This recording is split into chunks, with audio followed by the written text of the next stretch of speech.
High tech, low tech, or no tech. Through our hobbies and our passions, the geek comes out in us all. The world's of geekdom. I am a geek and I'm proud of it. Geeks. Geeks unite. Well, let's get those nerds! Nerds! No! Did you just call me a nerd? Not all geeks are nerds. Yeah. This is Geek Therapy Radio. What are we waiting for? And now your mental curator, Johnny Hamburger. Welcome to Geek Therapy Radio. I'm your mental curator, as always, Johnny Hamburger. Welcome in. Did you know that I have a blog? I highly recommend you go check that out. It's at www.thebuzz.com. Just click under shows and blogs, and there you will find Geek Therapy Radio. I put a lot of cool things on there, and I'm going to put a really neat entry in the blog about the oldest building in all 50 states. So each of the U.S. states, what is the oldest building in your state? So if you're listening to this in Michigan, find out what the oldest building in Michigan is. I'm going to bet that for Texas, where I'm located here in Houston, the building isn't in Houston, but I bet you the oldest building in Texas might be the Alamo. Maybe. That's my prediction. I might be wrong. But go to www.thebuzz.com, click shows and blogs, and hit Geek Therapy Radio there and find out what the oldest building in your state is. While we're getting the housekeeping out of the way, and I promise I'll get to the subject of astronomy in just a moment, also subscribe to the Geek Therapy Radio podcast. If you're listening to this on KPRC 950 AM, it's really easy to find the Geek Therapy Radio podcast. By the way, you can get it on Google Podcasts now, which is really cool. Just search Geek Therapy Radio with Johnny Hamburger, and there it is. Also, the Instagram, Facebook, YouTube, all that stuff is just Geek Therapy Radio. So, with that out of the way, let's get right to this topic of astronomy, because I'm geeking out a little bit about it this week. If you actually went to my Instagram, you see that I just posted a picture of my current little portable astrophotography setup. It's just a little 4-inch Dobsonian telescope. I think it's an Orion that I have my Nikon D3100 mounted to through a T adapter and everything like that. It's cool. You can get really, really good pictures of the moon and some planets that way.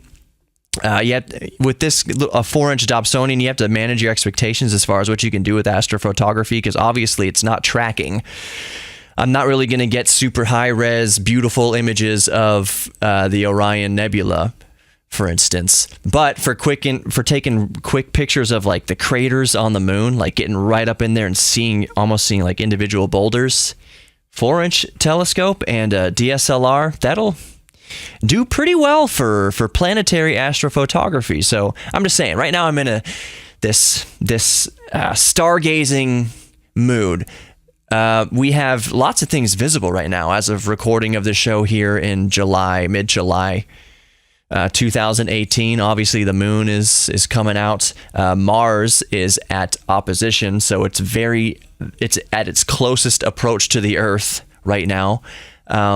Every few years we get to opposition with Mars, which means it's on the same side of the sun as us, which is the closest the two planets will come. Usually you're looking at Mars and it's on the other side of the sun, so it's way, way, way farther away. But right now, Mars is pretty dang bright in the sky. It's really wonderful. It's that orange dot, bright orange dot you see up there in the evening time. You can see Jupiter now, you can see Saturn now, and again, I'm talking Northern Hemisphere, North America, what you can see basically from our region, and I'm talking specifically about Houston, Texas. There's been some interesting developments as far as adaptive optics. Now, this obviously it's not obvious. That's why you're listening. It's not obvious. When I first saw adaptive optics getting back into geek news, I was thinking, wow, does that mean adaptive optics have finally worked their way down to consumer telescopes? Like, can you go buy a nice 12-inch Schmidt Cassegrain telescope and have adaptive optics built into that? No. We're probably a long way from the consumer having true adaptive optics, but I'm going to tell you how adaptive optics works. First of all, it provides clear. It's for in this application, it's for Earth-based telescopes. So not the Hubble floating out there in space. And it's, don't quote me on this, but does the James Webb, is it going to have adaptive optics? Maybe. I'm not sure on that. I've got to double check on that. But the Hubble for sure doesn't have adaptive optics. The Hubble was put up in 1990, I think it was. What adaptive optics do is they basically erase Earth's atmosphere. Earth's atmosphere very much so distorts images of space. If you look up even at the moon through a telescope on a hot summer night, you see the wavy lines, the heat lines going through the atmosphere. That's severe distortion. Other things can cause distortion. Gas, dust, all sorts of other atmospheric conditions can create this distortion. But what adaptive optics allows for is correction, real-time correction of that distortion, allowing Earth-based telescopes like the ones we have in Hawaii to get sharper images of space, of objects in space, than even the Hubble is capable of getting, which is amazing. There's all sorts of examples online of Neptune through the Hubble telescope and Neptune through our adaptive optics telescopes in Hawaii. And it's a night and day difference. That's not too much of an astronomical pun. I was about to say astrological. That's not the same thing. Anyways, it's a much sharper picture with our land-based, Earth-based telescopes, which is amazing. Now, here's how it works. Basically, our land-based telescopes shoot 4 lasers into the atmosphere, through the atmosphere, out into space at the object we want to observe. So let's use, for example, Mars. Mars is out right now, and even with our powerful Earth telescopes, consumer telescopes, Mars at best, you're going to be able to see possibly the ice caps. You might be able to see some different terrain features. You can see whether or not there's a dust storm or not. That's about the best we can do with a consumer-based land telescope, Earth-based telescope, looking through the atmosphere, even when Mars is so close to us. Is this apogee or opposition? Anyway, Mars is real close to us. What adaptive optics allows is a much sharper, much clearer image of that. And the way it works is it shoots the lasers at Mars, towards Mars. And what these lasers do is they measure disturbances in the atmosphere. So those wavy heat lines, for instance, what I'm talking about. So the lasers measure that waviness. And then there are the mirrors, or a film of mirrors on the telescope, move in real time to adjust for those atmospheric anomalies. It's almost exactly roughly like noise cancellation in headphones. When the way noise cancellation works is a microphone in the headphones hears the incoming noise and then produces a sound, generates the same sound into your ears at 180 degrees out of phase. And what that means is that it just cancels out the noise, basically. So if you have a peak of a sound wave coming in your ear from the outside, it's a plus peak, a peak going into the plus. What noise cancellation does is it generates an exact opposite negative peak against it. So basically, the sum comes to zero. The sum comes to zero. Instead of being plus or minus, it's 180 degrees, completely opposite of the incoming noise, and it basically smashes it down to zero, to no noise at all. So this is basically how the adaptive optics work in a telescope. The lasers measure the variations, the wobbles in the atmosphere.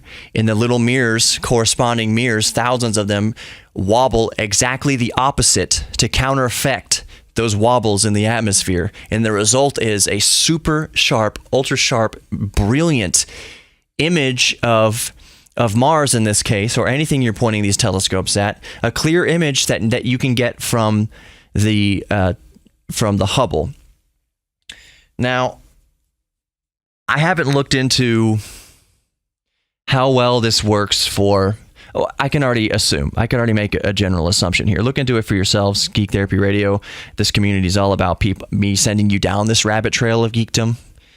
So don't quote me exactly on this, but here's my theory. This is one of the beauties beautiful things about Geek Therapy Radio is I'm allowed to go down these geek rabbit trails and exercise my mind a little bit, exercise some critical thinking. And maybe if you have an differing opinion, if you're watching this on YouTube, you can comment below what you think or what the actual case is.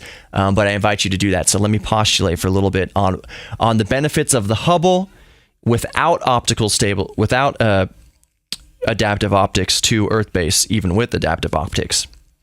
I think the Hubble is better suited for deep space applications, for looking at objects that are billions and billions of light years away, where there's almost no light coming from them. I don't think adaptive optics is going to be the best for eliminating natural light pollution. The Hubble is up there outside of light pollution.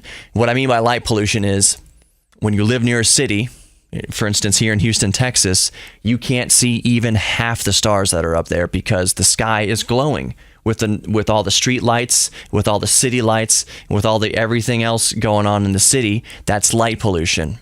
So adaptive optics, the Hubble will be better suited for that situation because it's outside of that light pollution. It may not be as sharp of an image, but at least it would be a clearer image, if that makes sense. Basically, adaptive optics isn't, eliminating the need for orbiting telescopes like the James Webb that's about to go up, that keeps getting delayed and delayed and delayed.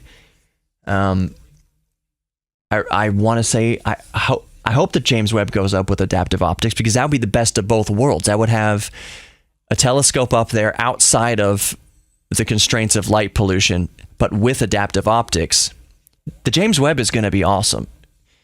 And if I was going to bet dollars to pesos, I would say that it probably does have adaptive optics, but I need to look that up. And if you're watching on YouTube here, I'll put in the description I'll just post right here on the video whether or not it has adaptive optics, because if you're listening on the air, I might be putting my foot in my mouth. But yeah, to cap up this segment, to bring it back down to earth, that's a good pun that I just did. To bring this astronomy discussion back down to earth, a lot of people's fears or concerns in getting into astronomy is it might be a little geek flicker of a flame in the back of their heads. I'm interested in astronomy, but it's way too expensive to get into, so I can't pursue that hobby because it just costs too much money. I'm here to tell you that it does not. And I'm going to be a little bit lame and say you can get into it for free just by looking up with your naked eye. Look at Mars, like right now as this show is being recorded. You can see Mars up there in the evening time. But without being cheeky about it, you can get a telescope for $50. If you set a budget at $100, you can actually get a really nice 4-inch telescope, a 4-inch reflector. You can also probably get a refractor. The difference between reflector and refractor is a refractor gathers light through a big lens at the front of the telescope and focuses it down to your eye, basically. What a reflector does is there's no lens on the front of it, just a wide open tube, but there's a big mirror in the back of it that collects all the light and then bounces that up to your eye. Reflectors are better at gathering light at seeing distant objects. Refractors are better at getting a sharper picture of those objects. Schmidt-Cassegrains or Schmidt-Mazelkoffs or whatever they have, it's both. They got a lens up front and a mirror in the back, and it does both, and it's the best of both worlds, but they are expensive. But I'm saying, to get a refractor or reflector, if you set a budget for $100, between $50 and $100, you get in great. If you want to go to my Instagram page, Geek Therapy Radio on Instagram, or Twitter, just search Geek Therapy Radio on Twitter. It's Geek Therapy KPRC on Twitter. I've got a picture of my less than $100 telescope with my camera that I already owned attached to it. So when you spend $100 on a telescope to get into astronomy, you're getting the eyepieces. You're usually getting 1 or 2 eyepieces. You can see the moon like you wouldn't believe. Looking at Saturn is surreal. You see the moons of Jupiter. Oh, I'm going to touch on the moons of Jupiter. 12 more moons were found. surrounding Jupiter, bringing the grand total to 79. I guess that's all I'm going to say about the Jupiter moons, is that now there's 79 moons officially discovered, because we recently discovered 12. They're all orbiting in different directions, and there's one oddball that's going opposite direction that could cause a head-on collision and chain reaction and blow up a bunch of moons. But anyways, look into that. Back to what I'm saying about astronomy, getting into astronomy. Rest assured, geeks, let me ease your mind. If you're interested in getting into the hobby of astronomy, you can get into it way, way cheaper than previously thought. I might put some links below the podcast on where to go look into getting telescopes. Hint, hint, Amazon. Just search telescope in Amazon. Set the budget to around $100 and you'll be good to go. You'll be seeing things in the night sky you never imagined. That's going to do it for this segment of Geek Therapy Radio. We'll be right back with more Geek Therapy Radio. I am your mental curator, Johnny Hemberger. I really enjoyed talking about astronomy in this segment. In between the segment, if you're listening on terrestrial radio, make sure you're subscribed to the Geek Therapy Radio podcast. Make sure you're subscribed to Geek Therapy Radio on YouTube and Facebook and Instagram and Twitter and all that good stuff. If you're watching on YouTube or you're listening to the podcast, we'll be right back after just a flash here, just a moment. There's not going to be all the commercials that you'd hear on the radio. So without further ado, let's get to those. Let's pay the bills. It'll be very brief again if you're watching on YouTube or listening to the podcast, but I'll just be right back. My name's Johnny Hemberger. I'm your mental curator. You're listening to Geek Therapy Radio. See you in a moment. But right before we go to the break, the good Dr. Steve Brule recently visited an observatory. He went and checked it out. Let's see what he learned. Space. Didn't you always want to know about it?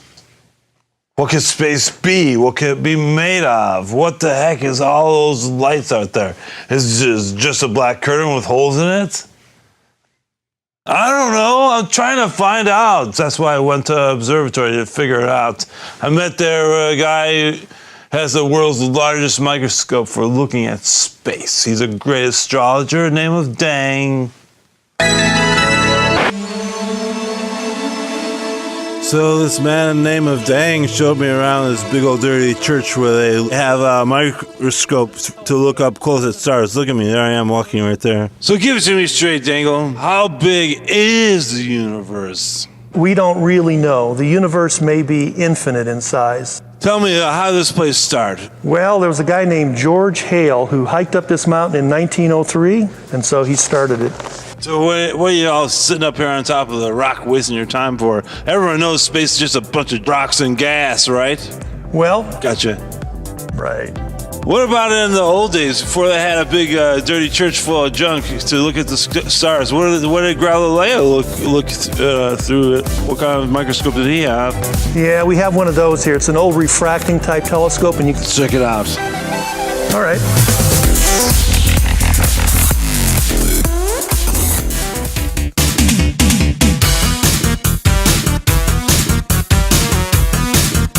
Welcome back to Geek Therapy Radio. I'm Johnny Hemberger, your mental curator. If you're watching this on YouTube, I'm sorry I had to mess with the white balance of my camera a little bit. I had it set to automatic, and it was just fluctuating. So if it looks a little different in this segment, I adjusted it to about 3000K. Whatever. It was automatic. I didn't want automatic.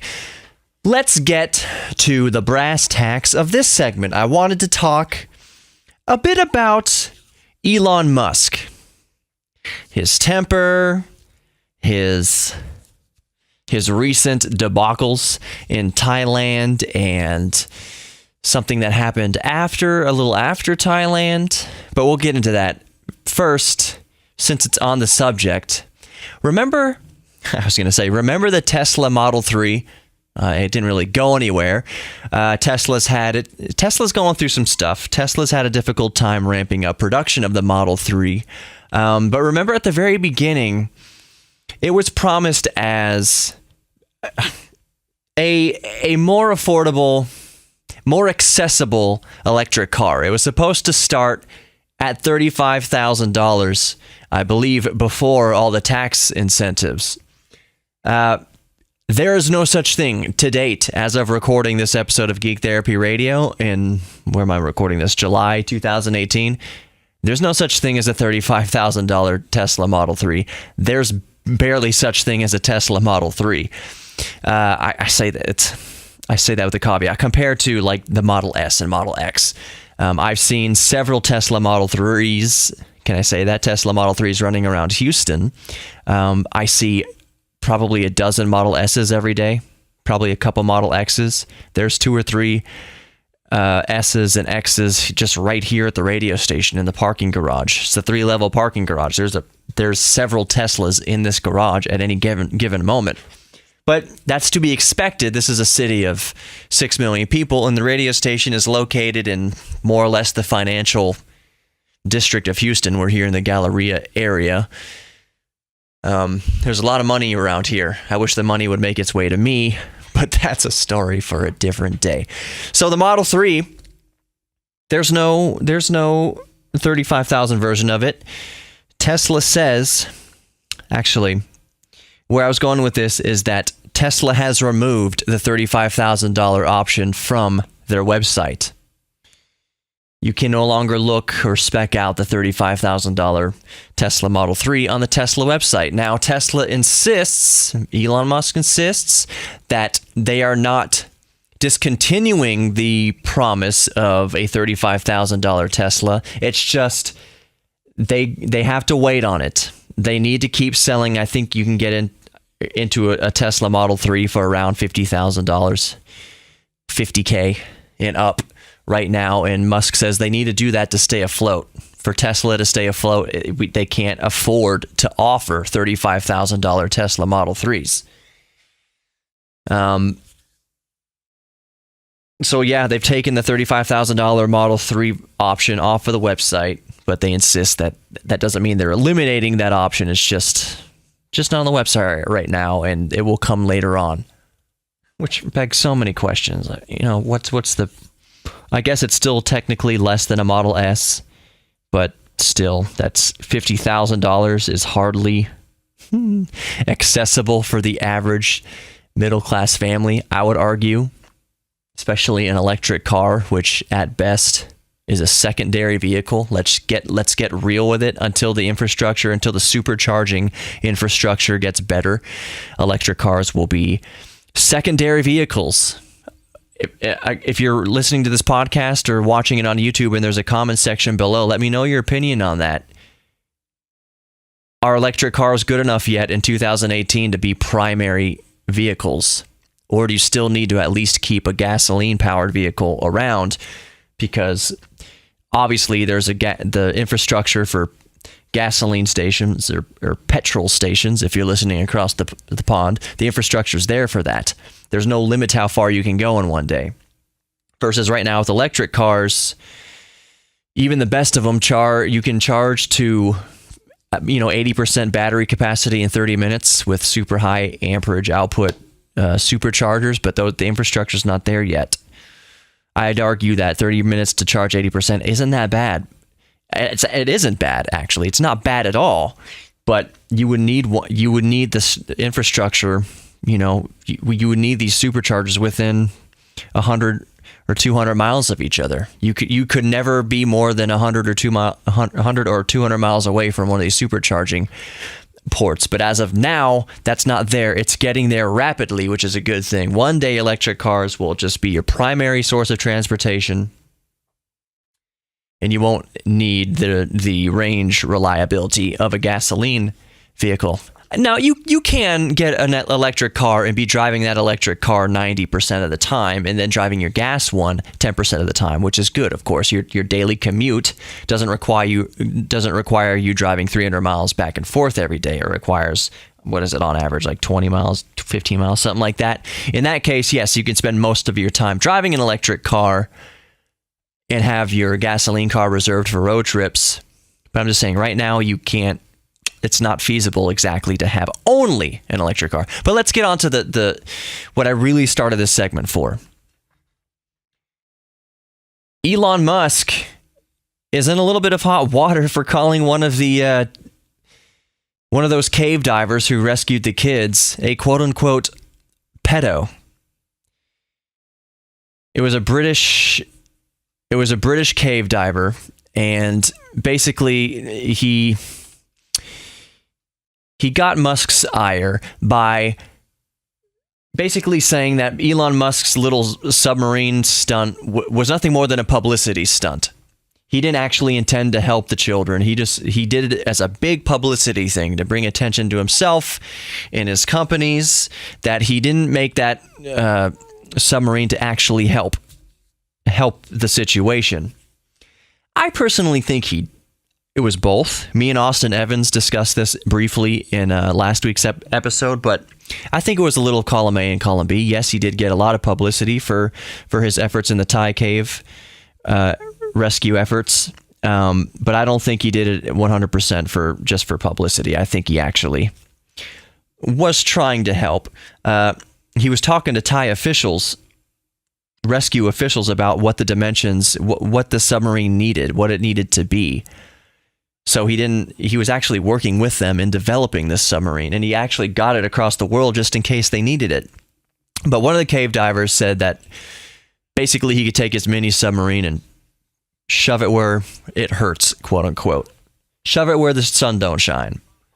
Musk didn't like that and basically called the guy a pedo guy. So he tweeted this. This was all in tweets. Elon Musk has, of course, deleted that string of tweets and apologized. Publicly apologized, which he doesn't usually do, and I can't think of another time when he's actually publicly apologized. I can think of times, and it's no mystery that Musk can get testy.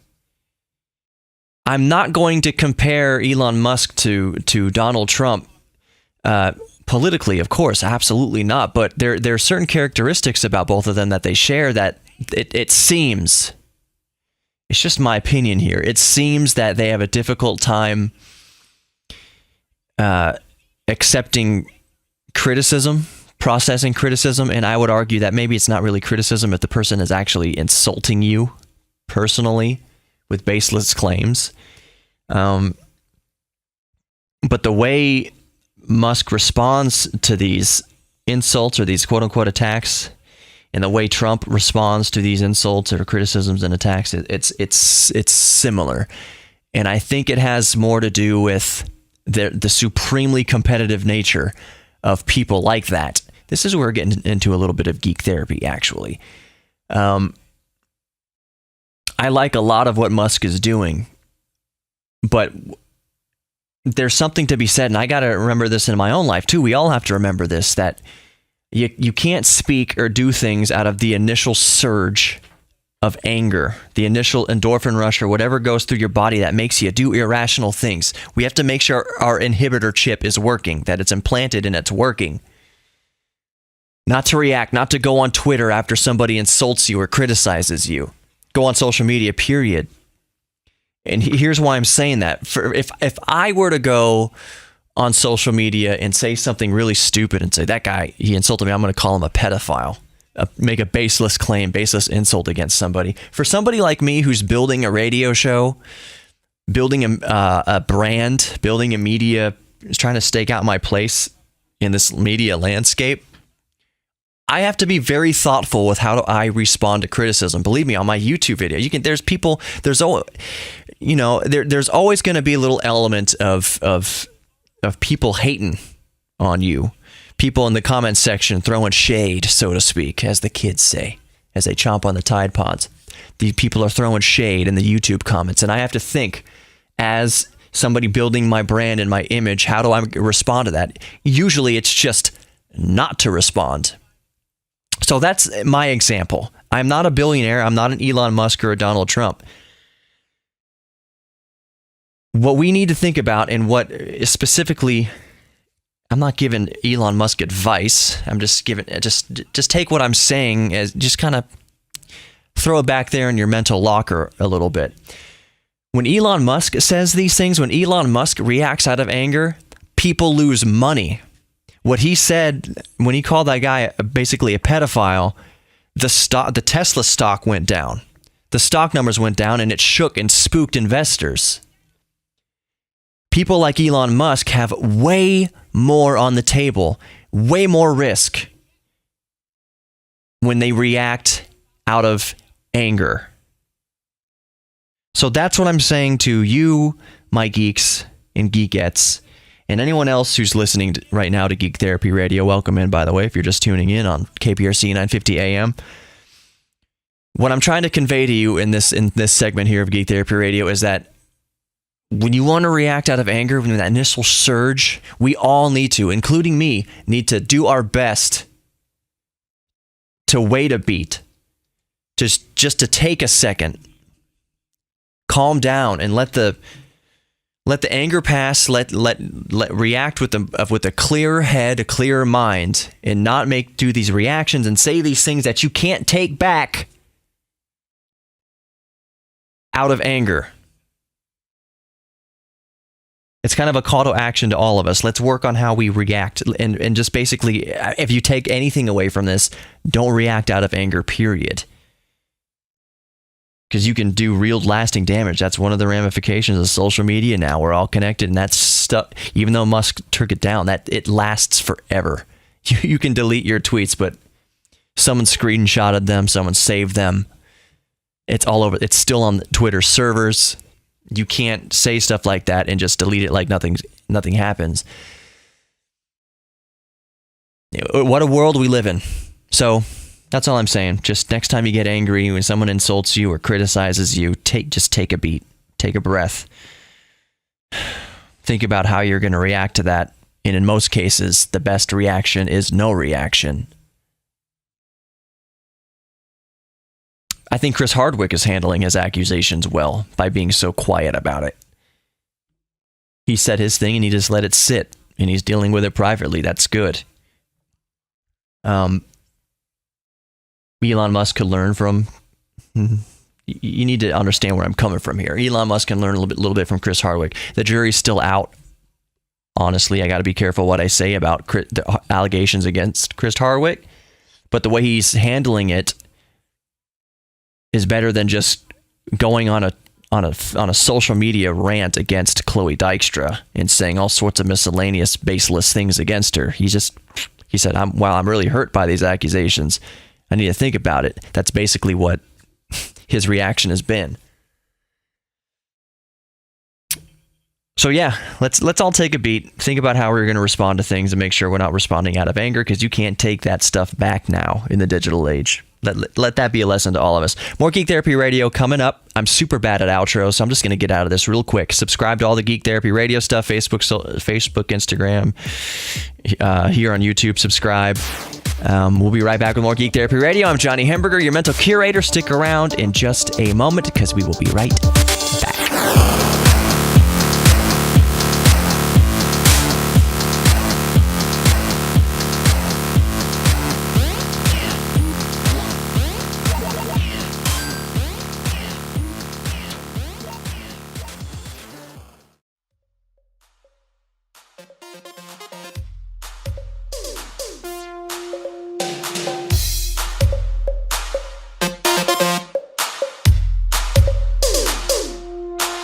Welcome back to Geek Therapy Radio. Once again, your mental curator, Johnny Hamburger. We're just going to dive right into a little game you may have heard of. Does that sound? You ever get a brain fart and it's like, am I saying words right? I struggle with that all the time on this show. A little game you may have heard of called Fortnite. Your 12-year-old cousin loves it, I guarantee you. A lot of people like it. It's a worldwide phenomenon, and was PUBG ever more popular than Fortnite? PUBG came out first, and then Fortnite basically took some of the formula of PUBG and then just ran with it, obviously. So let's get into, but why is it so popular? Glad you came to Geek Therapy Radio, because I'm finna explain why Fortnite is so popular. Break it down, step by step. Let's just get right into it. The first reason why Fortnite's so popular is it's a battle royale game. That's the battle royale game dynamics. It's also free. So battle royale games are already popular. PUBG's a battle royale game. Fortnite, obviously, a battle royale game. Is Overwatch kind of, maybe kind of. Not to the degree of PUBG or Fortnite, as far as Battle Royale goes, but I think more of it's just a deathmatch game. Anyways, Fortnite, it's got the Battle Royale game dynamics that are so popular right now. It's free, and free means that there's really no barrier to entry, since you don't have to pay to get into the door. I'm gonna turn off the AC real quick because it just kicked on. Turn off the AC real quick because it just kicked on. Hopefully you didn't see on the video, if you're watching on YouTube, that I'm not wearing pants at all. Well, I'm wearing boxers. Anyways, so Battle Royale game dynamics, it's free to enter, so anyone can start playing the game. And it's also available on tons and tons and tons of devices. You can play it on your iPhone, you can play it on a PC, you can play it on a Mac, you can play it all over the place. So it covers all the bases. As far as if you've got a device, it can probably play Fortnite. And the AC just kicked off. Great. So that's it's a fair game also, because while you can pay real money for costumes and gadgets and different things, all that does is alter your player's pixels, which is crazy. Paying for something that's not real and tangible, paying real money for a different outfit or a different dance or whatever. I haven't played Fortnite a lot, so I don't know exactly what all goes into it. I just know that it's not like you can pay for a flamethrower and then walk in there while everyone else is using pea shooters. So you can pay for extra stuff in the game, but it has no effect on your edge, your strategic edge against other people. It's very colorful, which goes against the grain in a good way. So while the competition strives to milk every ounce of power from modern hardware to embrace the ultra realism, like in PUBG, so to speak, it's made to look real and gritty. Fortnite's winning combo includes a bright and colorful cartoony approach. It's also hugely social, and like I mentioned before, cross-platform. iPhone users can play against PC users, for better or for worse. And it's probably, in my opinion, a little bit for the worse due to latency, because your iPhone is probably not connected to an Ethernet cable, so your ping is probably outrageous. But cross-platform, that means no matter what device you have, you can play against people on other devices. Which, again, take it with a grain of salt, good or bad, depending on how you look at it. It's also not gory or violent. So parents are more likely to let their kids play it. It's more approachable by a mass group of people, since even more conservative parents would let their kids play it, since it's not gory, and it's also cartoony. You can take out other players with a balloon axe, for God's sake.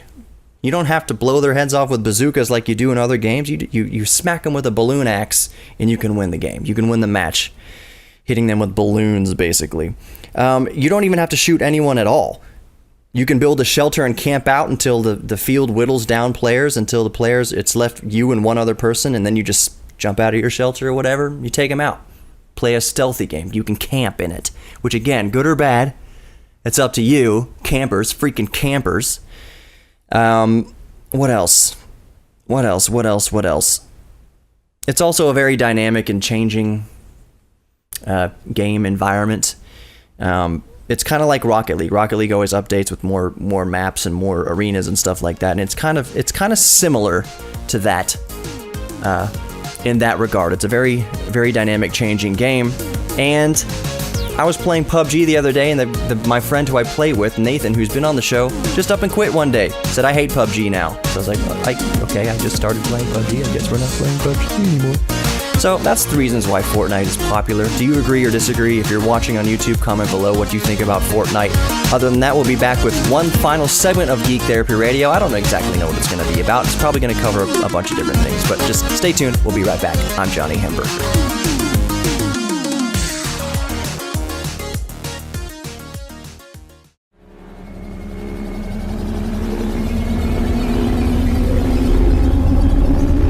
Welcome back to the final segment of Geek Therapy Radio this week. I'm Johnny Hamburger, your mental curator. Be sure to follow and subscribe and like and all that stuff, all the Geek Therapy social media on YouTube, Facebook, Instagram, Twitter, all of that good stuff. Like, follow, and subscribe. Geek Therapy Radio with Johnny Hamburger.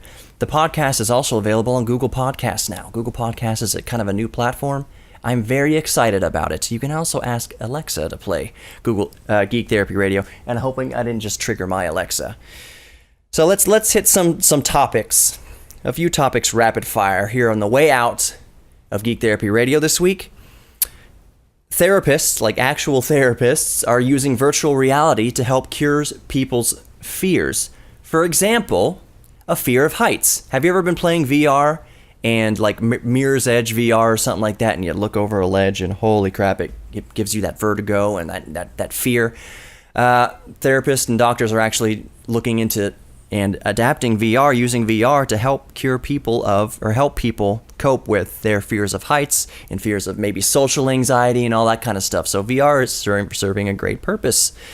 We all knew it would, and it probably has been for years, but nothing like it is now. VR is hasn't been anything like it is now. So that's a good thing. You don't have to just use VR for playing games and other stuff. There's a flying car company, I believe it's in Canada, it's called Openers. Openers Black Fly VTOL aircraft, VTOL, VTOL, stands for vertical takeoff and landing. It won't require a license. It'll have a range of 25 miles and fly at 62 miles per hour. Opener wants to democratize three-dimensional personal transportation. Let me just weigh in on that for a second. No.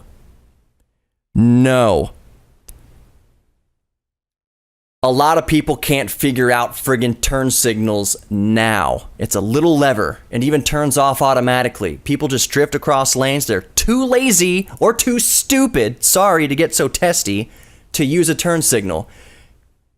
There's no way on God's green earth that the average civilian can be trusted with a flying vehicle. We are so far away from that. So far away from that. No. Thumbs down. Do I want to fly in this thing? Yes, thumbs up. I want to, personally. But the average Joe, and by the way, Jeep drivers now, are you listening, Jeep drivers? You're the new BMW no turn signal stereotype. Sorry to tell you. And if you don't believe me, just observe around you on your next commute. Watch the Jeeps. Anything with the Jeep badge on it. Ever since Chrysler took over, they're not installing turn signals anymore. So you're never going to see a blinker in a lane change from a Jeep. You probably won't see one turning right or turning left. It's just very rare for a Jeep nowadays to use turn signals. Have you noticed that? Because I sure have. Just even driving 10 miles, on the way home from work today, both Jeeps I saw didn't use their signal. It's crazy. It's an epidemic. Jeep drivers are the new BMW drivers when it comes to turn signals. I'm sorry. Please let me know if you're a Jeep driver and you use your signals. Please tell me that you are decent on the road. Please tell me that it's not true for all Jeep owners. Maybe it's just in Houston. I don't know. Season 3 of Stranger Things has been teased. They haven't given us much in this trailer. It's basically there's a new modern mall, 80s by the way, mall being set up in their town. So it's probably going to be surrounding that mall or inside that mall in Hawkins, Indiana. Critics have said that Stranger Things relies too heavily on nostalgia and not enough on story. I disagree. I think it relies on nostalgia, yes, but that the story is also good. Real quick remember that boat that people could vote on the name? And they voted Boaty McBoatface? Nope, they've changed it. It's the RSS Sir David Attenborough now. That's kind of a bummer. I mean, nothing against Attenborough, but anyways, that's going to do it for Geek Therapy Radio this week. Follow all the social media, Geek Therapy Radio with Johnny Hamburger, and I will see you next week. Sorry you're so quick last segment. Sorry, I'll see you next week.